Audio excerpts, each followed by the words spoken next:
Hello everyone, welcome to Zoomies. Today I've got an amazing episode. I've got a world-renowned nutritionist that's going to be discussing a few topics with me, because you don't always want to hear advice from a vet.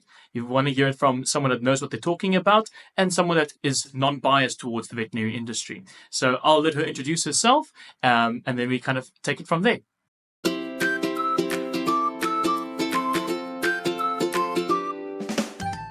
Hi Megan, how are you doing? Hi, Dr. Nico. I'm well. How are you? I'm good, thank you. How about you introduce yourself to the viewers and tell us a little bit, who you are and what you've accomplished so far. Yeah, sure. So I'm Megan. I'm the nutritionist at Claws and Paws Wellness based in Cape Town. We are an international firm. So whether you're consulting us from India or Dubai, or you're consulting us from here, we are able to help you. We are a small team of very strong research-based and scientific-based nutritionists, and we love what we do. We have a passion for everything. We're not biased to different types of diets. We always look at what is best for the animal in front of us. So yeah. Yeah, that's amazing. And I feel like, I think we're moving into a direction where there needs to be kind of a coherency between client, nutritionists, and vets, because I'm sure you agree, vets aren't always the best people to be getting nutritional advice from, is it? You are correct, yes. Yeah. Unless the vet has gone and studied nutrition. Yeah, of course, yeah.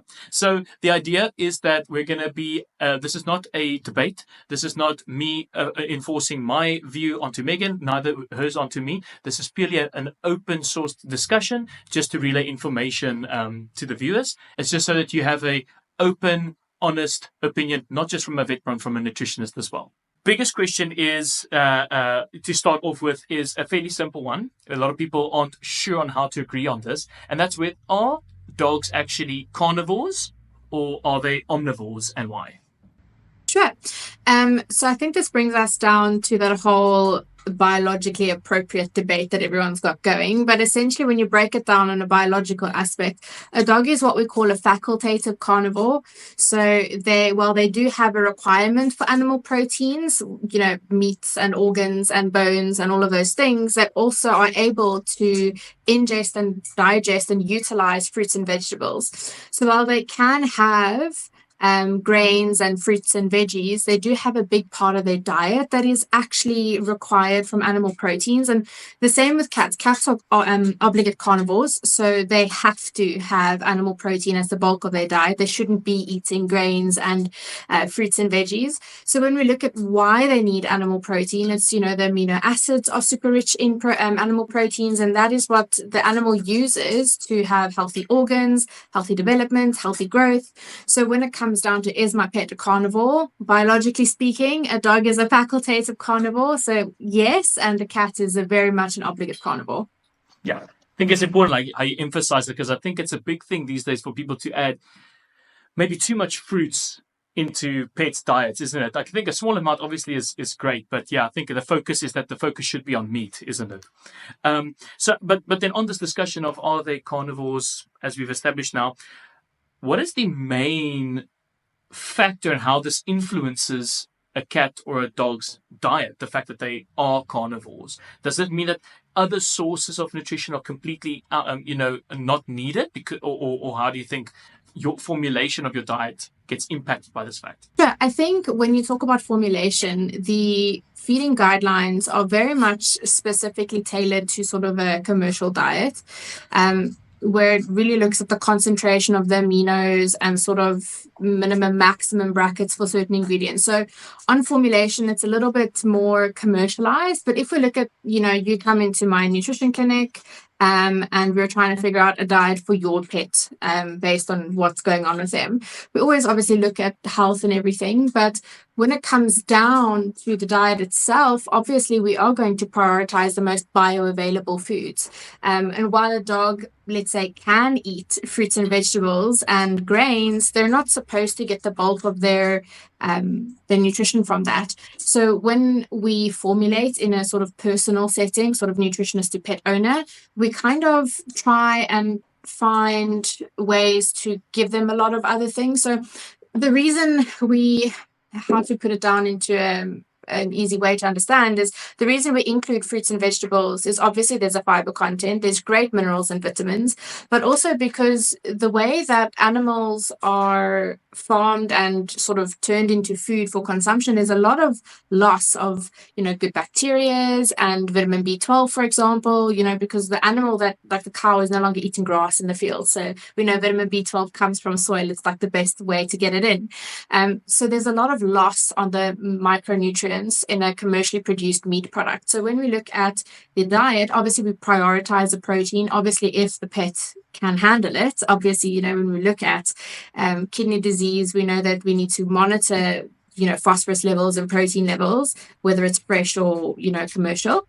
But we obviously prioritize the animal protein, and we see what other brackets need to be adjusted on that, and we can find some of it from fruits and vegetables, which is that we do that. So when this is a very long way of answering your question, but essentially when it comes down to formulating a personalized diet, we really look at the animal and what they need, and we prioritize the ingredients that we know that the animal biologically needs and that they can actually digest, because obviously a dog isn't supposed to ferment their food, so they're not supposed to fart and have gas when they're eating their foods.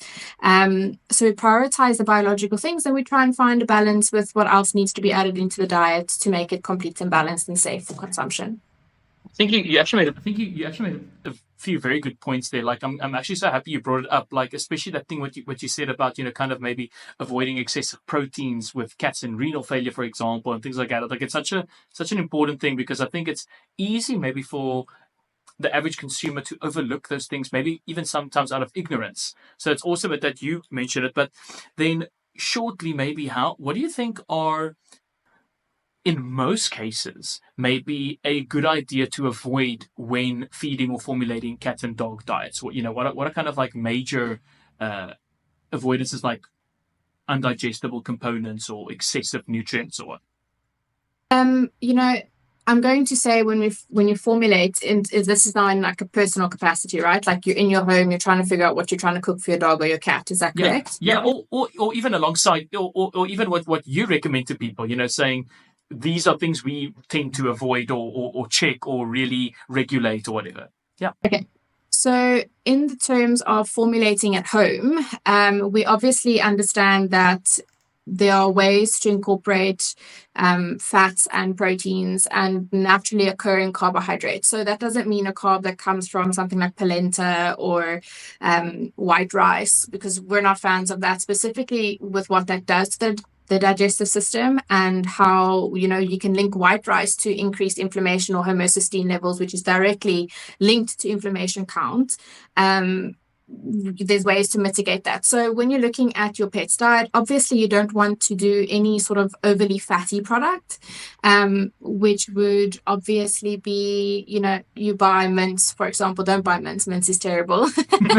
But you buy a meat product and then you go and cook that meat product, which means that you've cooked that fat, and cooking that fat creates a rendered fat, which is really unsafe for a pet to consume. And I mean, doctor, you'll know this, but pancreatitis around Christmas time or New Year's is quite big, because you've given your dog either a little bit of fat, grease, or the piece of cooked fat off a choppy or a steak, and now suddenly the dog's not well.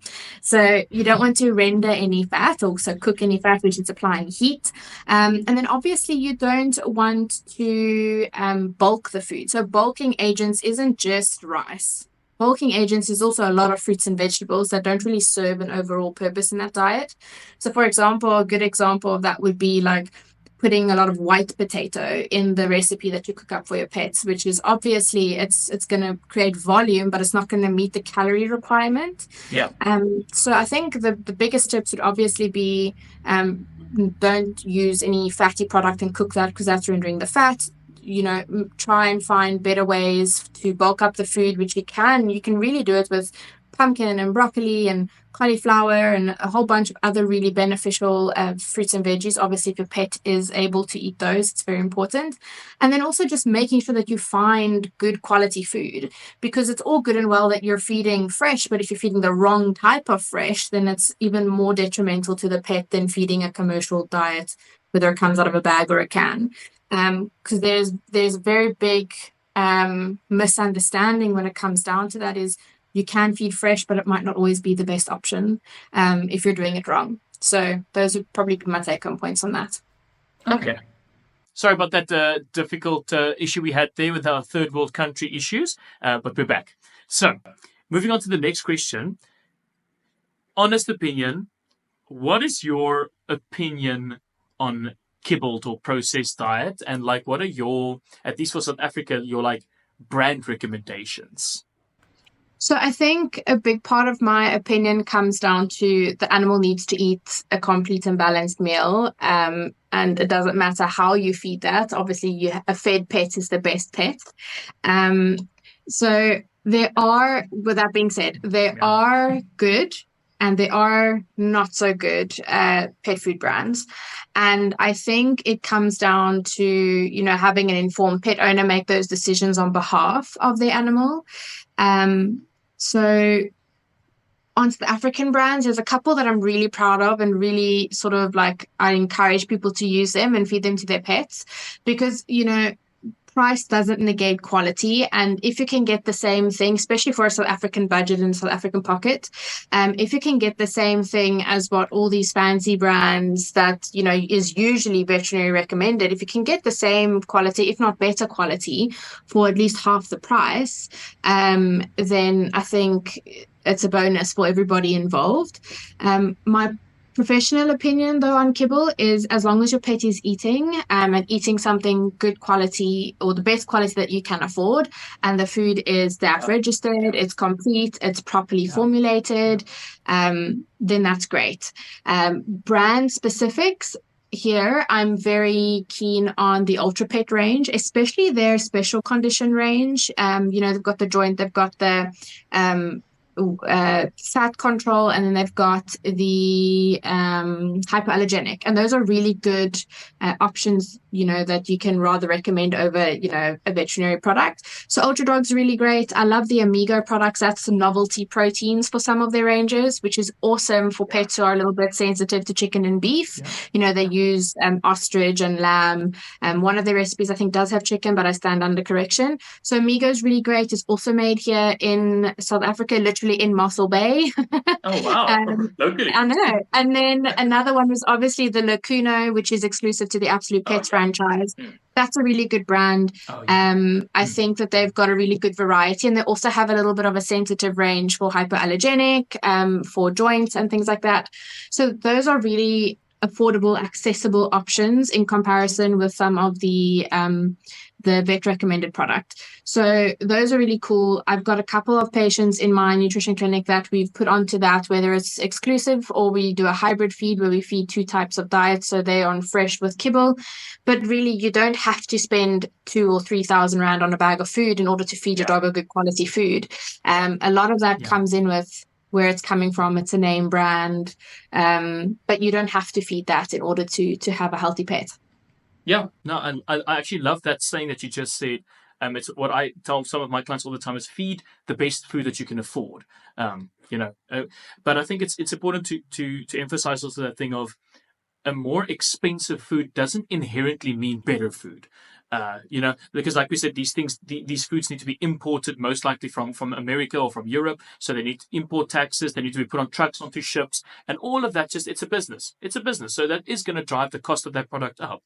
But I love the brand recommendations that you gave. It's amazing. But tell me, while we're on the topic of kibble, I think a big question people want to know is that some of the controversy around kibble diet, especially small things that some of these, especially big brands, tend to be doing. It's not, you know, what's your opinion on carb splitting, for example, when formulating a diet, or adding an additive of nutrients, you know, like minerals and vitamins, into these processed diets?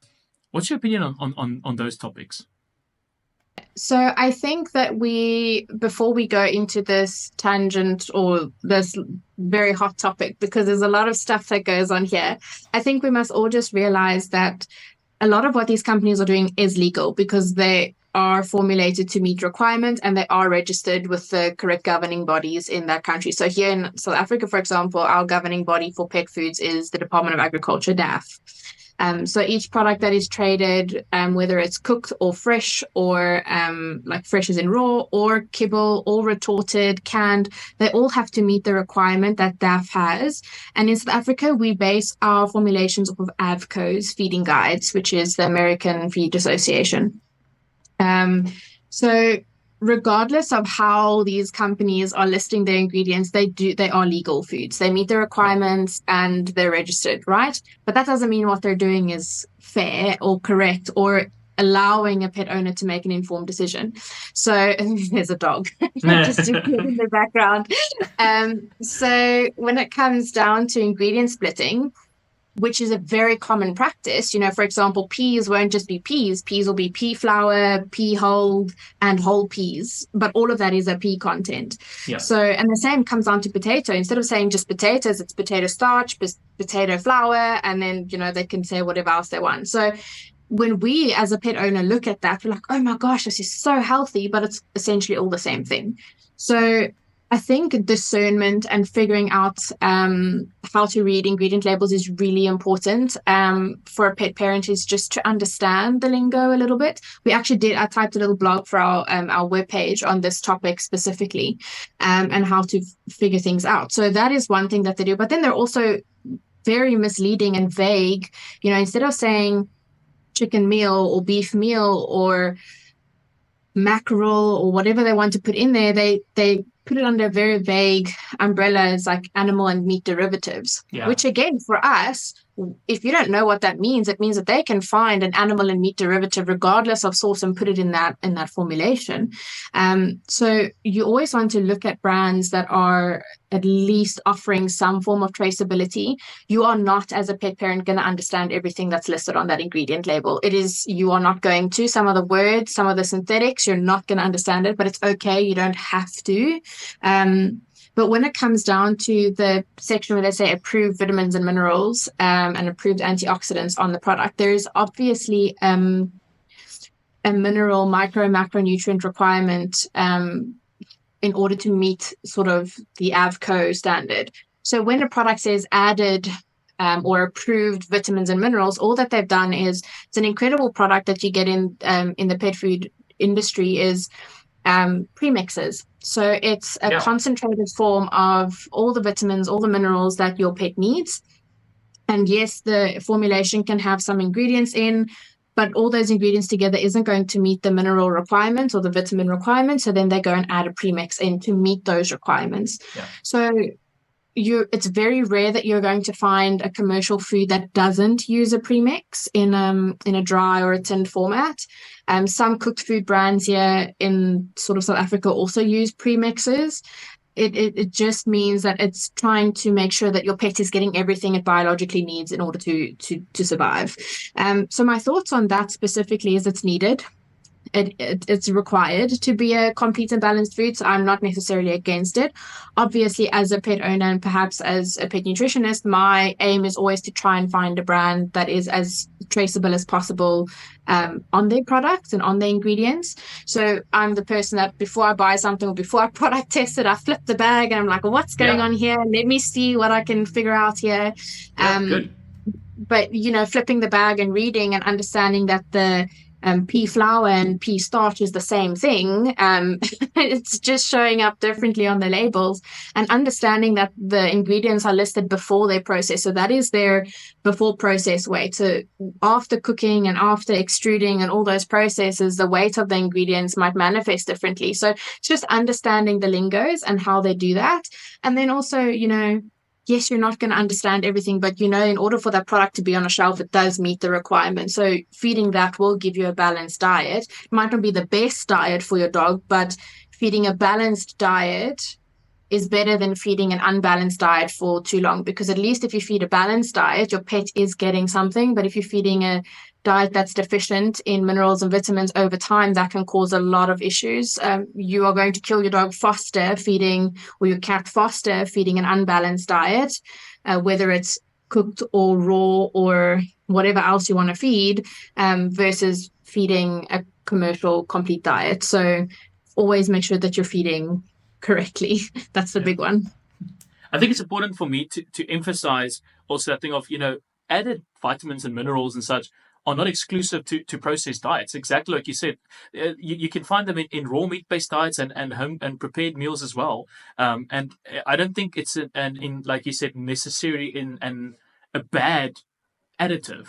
It's like you said, it's just to meet those standards, and at the end of the day, that is beneficial for your pet. Like you said, for them rather to be balanced, even if it's coming from an enhanced food, as long as those requirements are met. And I think the whole thing of what you said of carb splitting or ingredient splitting isn't always an insidious thing that they're doing. It could be a sourcing thing, where they could only find X amount of example, whole peas, but they could also source, but if they can include pea flour, then they could source, abundance of that from a different supplier. But you're completely right, there are misleading statements. Meat and meat derivatives is not something you're looking for when looking at the back of a. I totally agree. So, but I'd rather have them tell me chicken meal and pork meal, instead of saying meat derivatives, because now I'm not sure. What exactly these sources are, Now, I was just going to say, and, being explicitly vague on a label or being explicitly vague on ingredients also just pulls the wool over a pet parent's eye. If you've got a pet that's sensitive against certain types of proteins in a commercial capacity, or a certain type of sort of maize or whatever they're sensitive to, if the brand doesn't disclose where that's coming from, the diet isn't necessarily going to work for your pet, because while one batch might work, the next batch might have a different ingredient under that umbrella, and now suddenly your dog's no longer stable on that food. And then so finding a brand that's honest and at least offering some traceable sources for the ingredients is ideally what you want to do, whether that's a cooked food, a raw food, a commercially dried food, because all of those foods are commercial.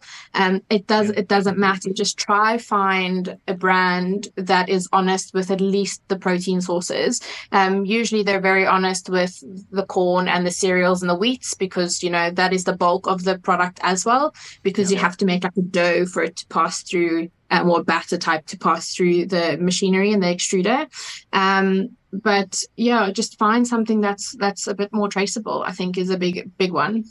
Okay, so on that topic, moving on to progressing that topic to probably the most fiery, controversial topic in the pet industry at the moment, is probably the following: raw meat-based diets.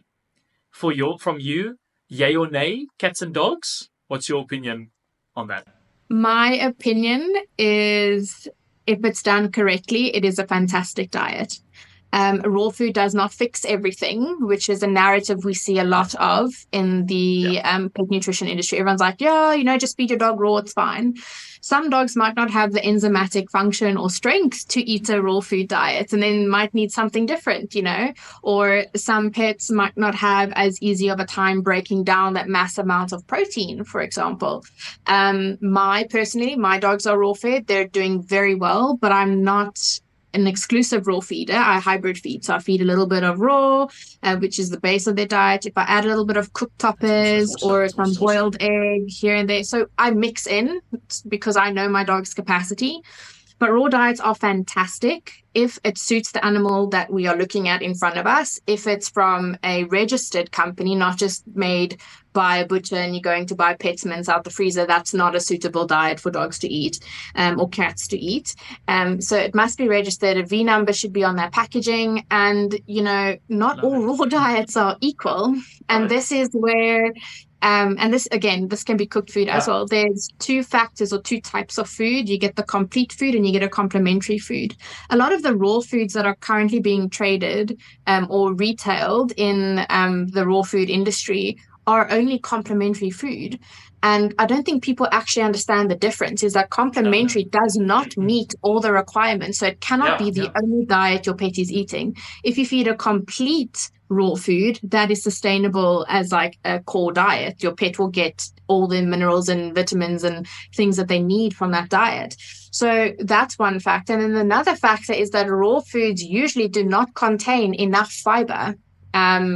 because they don't have any additional or a bulk of fruits and veggies, or they don't add anything like psyllium husk to the product.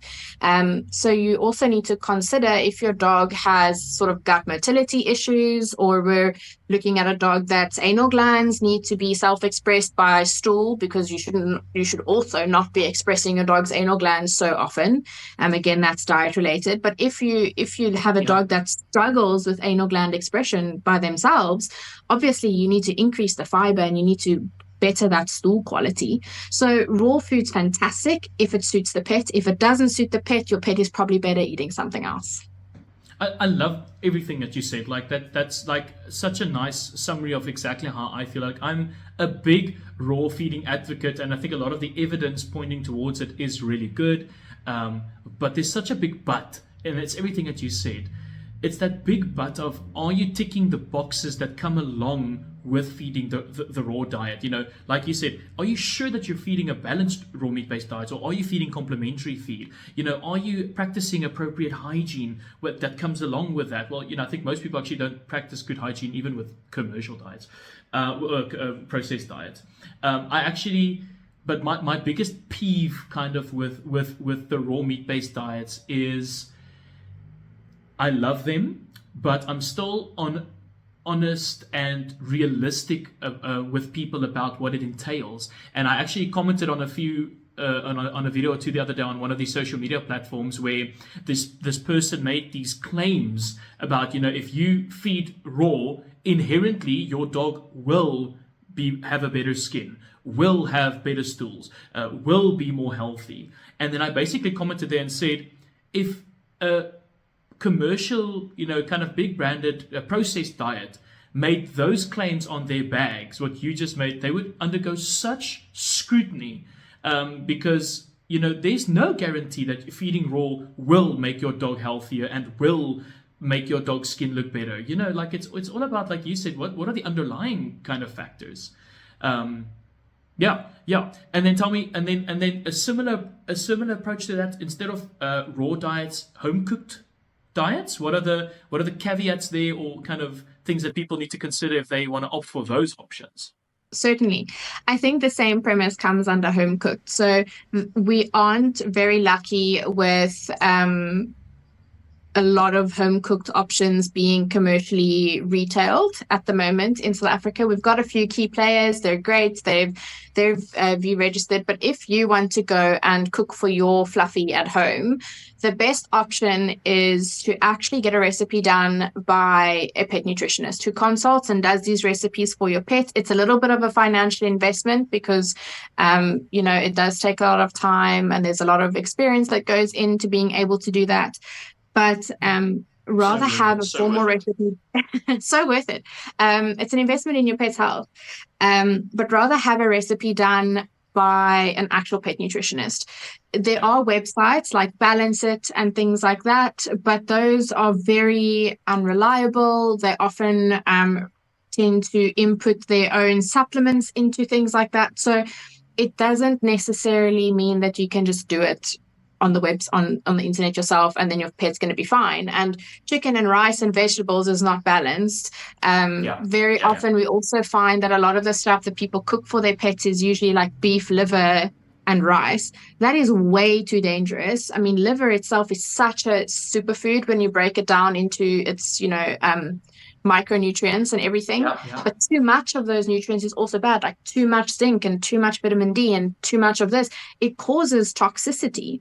So when it comes down to home cooking for your pet, it's absolutely wonderful. I think it's great because you can control the ingredients, you can control the processes, you know what you're putting in there. It's a labor of love. It's fantastic. I've got a lot of pet parents who have had recipes done by us who cook at home rather than purchase a commercial food for, control reasons and things, and they just want to do it. But make sure you're doing it properly. If you are not able to have it formulated for you for home use, or if you are not able to cook correctly and make sure that you are meeting all of those macro and micronutrients, rather than just feed a commercial food, to be honest, because like I mentioned already, feeding an unbalanced diet consistently for a very long period of time is going to cause more health concern for the animal rather than feeding a balanced diet, whether it's a raw food or a dry food or a canned food, that your pet's going to get more minerals and vitamins and micros and macros from that than they're going to get from the food that you are feeding. And unfortunately, we see a lot of people using rice as the main ingredient, which doesn't have a lot of nutrient component for our pets. So we are sitting with dogs who are deficient, and you see pets who are manifesting, let's use zinc, for example. Zinc is a requirement in a pet's diet, but it's also directly linked to skin health, coat health, and just like general external health. And certain breeds of dogs have a higher zinc requirement than others. So when we're looking at Fluffy, the Yorkie, who has a slightly higher zinc requirement because of, their breeding in this climate specifically, but they're eating chicken and rice, but now they're also itching. So now they're on Cytopoint and Apoquel and all these things, and their tummy's not working and anal glands are terrible, and they've got an overproduction of sebum, and they have terrible... It's diet. You can fix a lot of that with diet. So a lot of the things we're seeing happen on the outside, when you look at what's on their diet, most often they're on an unbalanced or a deficient diet. And the minute you start fixing that, you start fixing the outside problems. So again, with cooked food, feed properly, have a recipe formulated, and make sure that you are doing it correctly in order to have a healthy pet. Yeah. So I think this is the perfect plug-in to say that it's the same as in humans. Is the rough estimate is 70% of your immunity and your overall health lies in the gut. It's such an investment just to go and see a nutritionist. I even advise it to my clients to say, don't bother with online recipes or breeder recommendations. Dogs are so individual, same as in humans. Spend the money, go see a nutritionist such as yourself. Do the effort at least even once, and you get so much valuable information. It's such an investment in your pet's health. If you're going to pay a consultation fee for a vet, might as well spend that same equivalent of money to see a nutritionist. And then you can actually mitigate so many health issues by just fixing the diet. Same as with humans. It's such an analogy to make. But while we're talking about that, on the same thing, what do you think is in your opinion, the biggest advantages of your broadly three diets, commercially processed diets, raw meat-based diets, and home-cooked diets? What are roughly like the biggest advantages of those three? The advantages for all three of those diet models is obviously, I think we need to take comfort as pet parents in knowing that when you're buying from a reputable company, or you're buying from whether it's fresh food or dry food or raw food, they've gone through the same process regardless of diet model. So when you're buying a registered a product with a V number, and what the kibble companies have had to go through is exactly the same that the cooked food and the raw food companies have to go through. Health and safety is in place for the production facilities. Packaging has been vetted. Designs of labels and claims have been authenticated by the Department of Agriculture. So there's a massive process that follows, which is why it's so important to buy a product that has a V number, that has been formulated by animal scientists and so forth.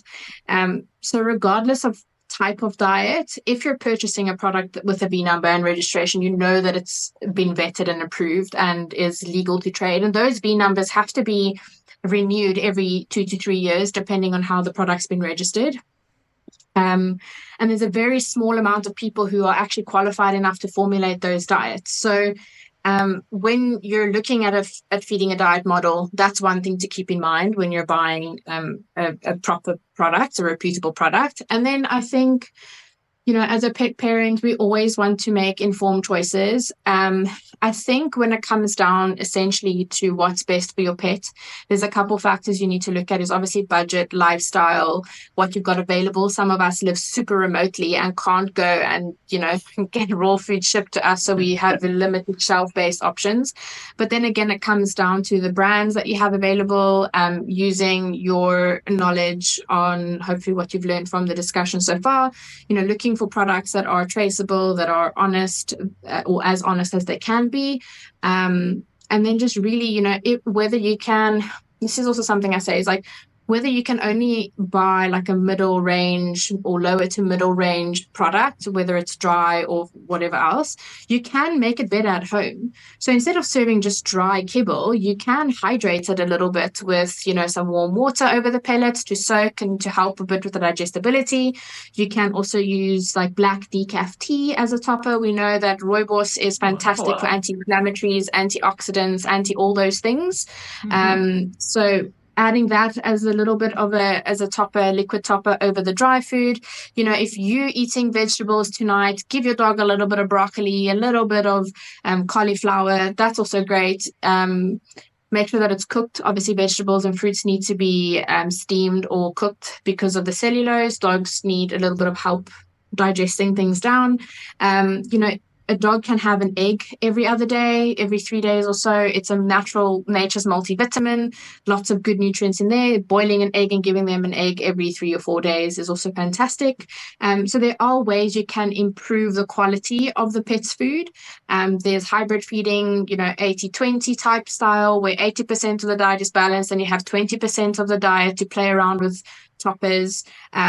So there are ways to enrich your pet's food, whether you're only able to afford sort of a lower range. What you're eating is most likely safe for your pet anyway. Obviously, if you're eating fruits and vegetables and some meat product, you can share that with your pet. So for example, I have scrambled eggs in the morning. I know my one cat is mad about scrambled eggs, so she eats scrambled eggs with me because she enjoys it every other morning. So there are ways that you can work around it. But yeah, I think just making sure that you're feeding a good balanced diet, regardless of diet model, is most important.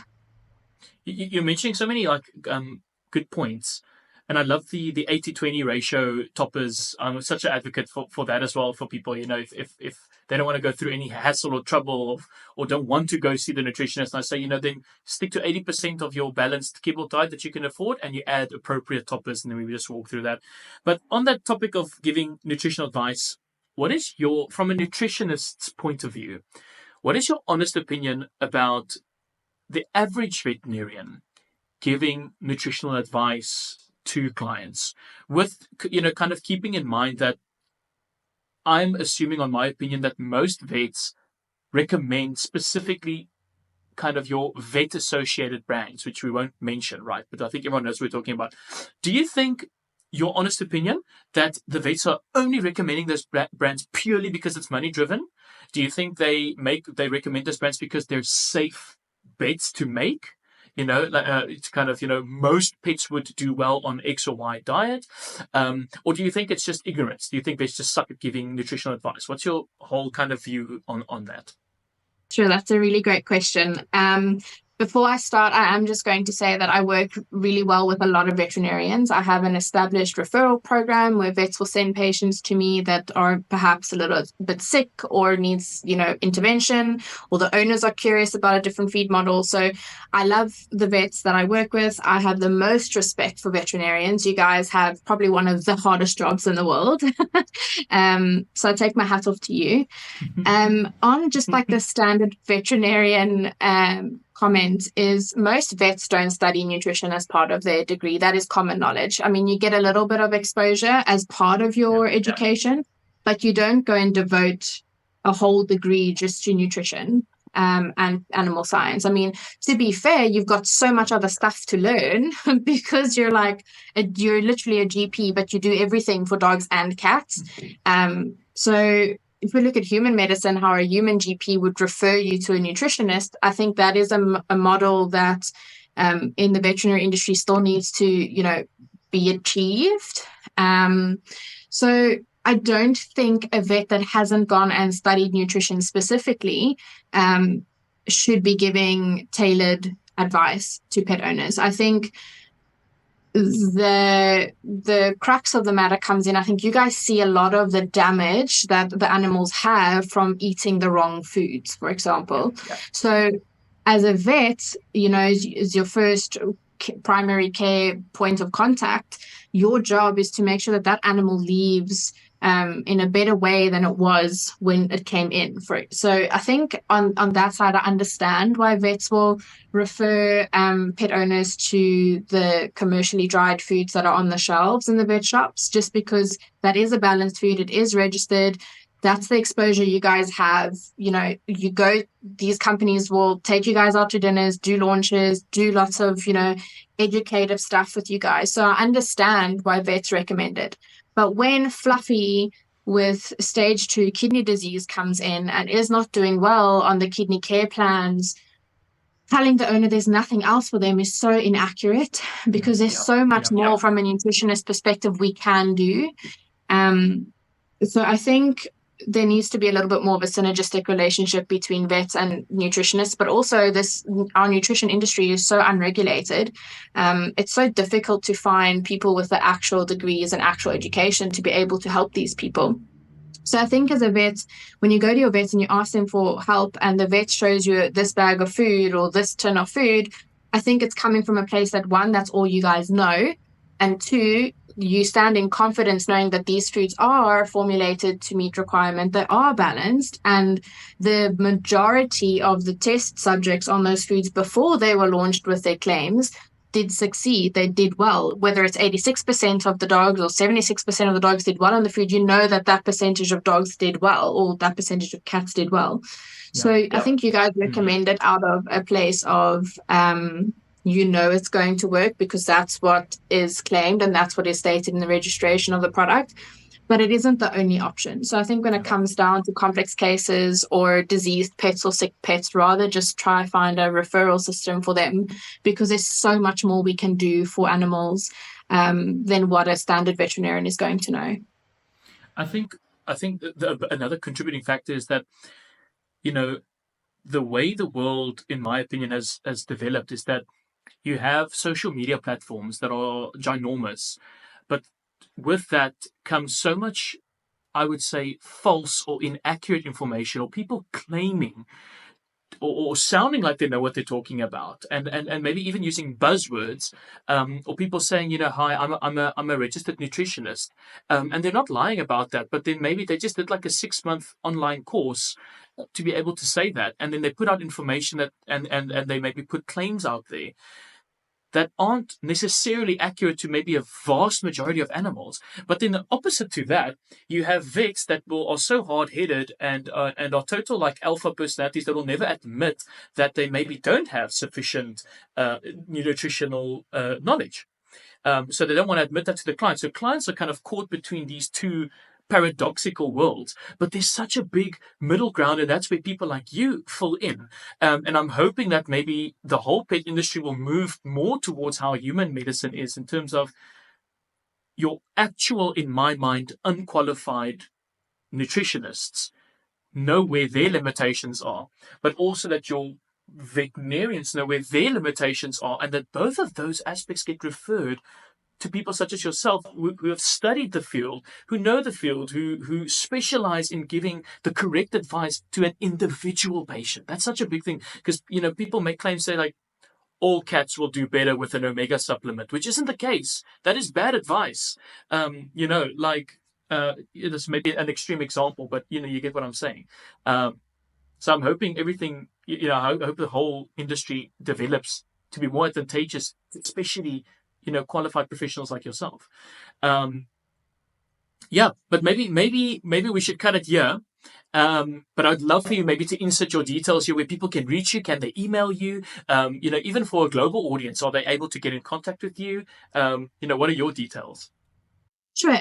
So you can find us on pretty much all social media platforms, because as Dr. Nico has mentioned, people tend to scroll on social media and find a lot of conflicting information, but something we're super strong on is sharing educative content that is not biased or not a fad. So you can find us on Instagram and TikTok and LinkedIn and Facebook under Claws and Paws Wellness. That is our username. But if you'd like to reach out to us directly through our website, it's www.clawsandpaws.co.za.